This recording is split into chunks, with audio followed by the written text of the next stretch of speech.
Sa mga sandaling ito, ang gusto kong bigyan linaw at diin sa ating lahat ay itong dua, ang panalangin.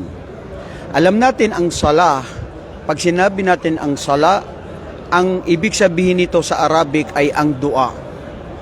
Itong pagsala natin, pagpapatera pa, ito ay dua, panalangin. At kung titignan natin ang pagpapatera pa na panalangin o dua sa Allah, ay lahat ito binibigkas natin ang salita ng Allah sa Quran. Tayo na mga Muslim, naiintindihan natin o hindi natin naiintindihan ang salita ng imam, pero nagbibigay ito ng kapanatagan sa ating puso. May makikita tayo na bago lang nag-Muslim o kahit sino sa anong tribo, nakita natin mga taga-Russian, mga taga-China, mga Africa, Europe, and America, and Asia nandirito. Walang kaalam-alam yan sa Arabic, pero pag nagsalita, ang salita ng Allah na binigkas ng imam, iba ang nararamdaman ng puso, mga kapatid. Yan yung sinasabi na al-khushu. Yan yung sinasabi na pag ang salita ng Allah subhanahu wa ta'ala, pumasok yan dito sa puso natin, mararamdaman mo ang tunay na tibay at tamis ng pananampalataya natin sa Allah subhanahu wa ta'ala. Ngayon, ano nga ba itong dua? Ang dua, huwa mukhul ibadah. Ang panalangin, ito ang pinakaulo ng ating mga pagsamba. At alamin nyo, sa buwan ng Ramadan, sa buong araw ng Ramadan, lahat ito ay kaaya-aya, kalugod-lugod sa Allah na tayo ay magdua. Dahil ito ay lahat katanggap-tanggap sa Allah subhanahu wa ta'ala. Sabi ng Allah sa Quran, Udu'uni astajib lakum. Manalangin kayo sa akin, humiling kayo sa akin, at ito ay bibigyan ko ng tugon. Sinasagot tayo ng Allah subhanahu wa ta'ala na dire-diretso ang ating mga panalangin. Ang mga panalangin, maaari tatlong klase. Ibibigay niya sa iyo sa oras na yun kung ito'y makakabuti sa iyo, at maaari din ang panalangin na ito ay hindi niya ibibigay sa iyo sa oras na yun, ibibigay niya sa mga tamang panahon, tamang lugar at oras na itinakda na yun ang makakabuti sa iyo. At pwede rin niyang hindi ibigay sa itinakdang panahon, ngunit ibibigay niya ito sa iyo sa araw ng paghukom. Ibibigay niya ang panalangin mo at anuman sa araw ng paghukom. At pang-apat din, mga kapatid, maaari na ang panalangin na ito ay hindi niya kailan sa iyo ibibigay dahil alam niyang makakasama sa iyo kung hiniling mo yan. At hindi yan mabuti sa iyo. Ajaban li amril mu'min. Minsan tayo nananalangin na gusto natin makamit ito, minsan gusto natin ito, pero kung bakit hindi pala natin ipinagkakalog ng Allah sa atin, dahil ayaw niya na tayo ay mapahamak.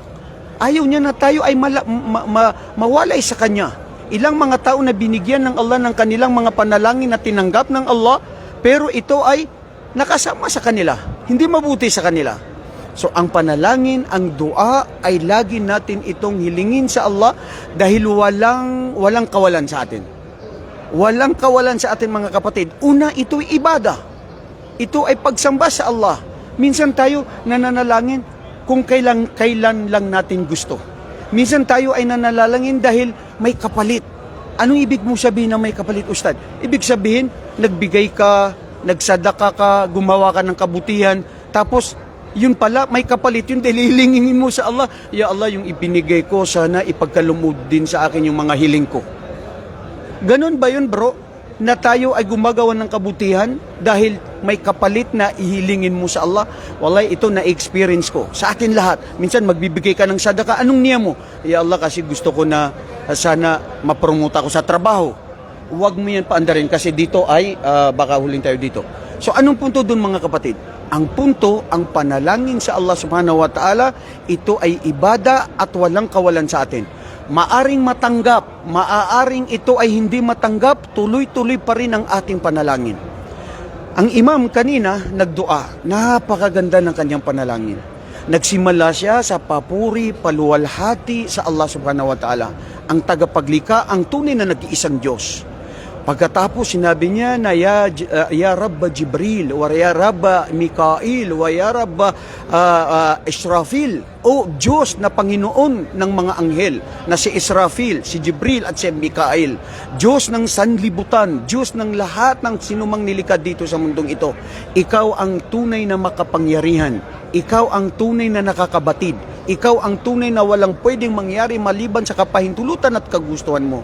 Inihiling namin na tanggapin ang aming mga mabubuting gawain. Inihiling namin sa iyo na patawarin kami sa aming mga pagkakasala at aming mga pagkukulang. Inihiling namin sa iyo na ang mga kamusliman sa buong mundo ay sana sila ay maging tunay na Muslim na makatotohanan sa kanilang salita at sa kanilang mga gawa.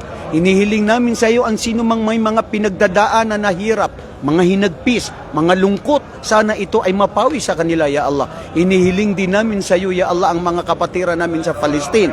Ang lahat ng mga ito, sana ipagkaloob ng Allah subhanahu wa ta'ala sa kanila. Jazakallah khairan ya Sheikh, barakallahu fik. So, ibig sabihin nito mga kapatid, ang hiling, ang dua natin sa Allah, napapalapit tayo sa Kanya.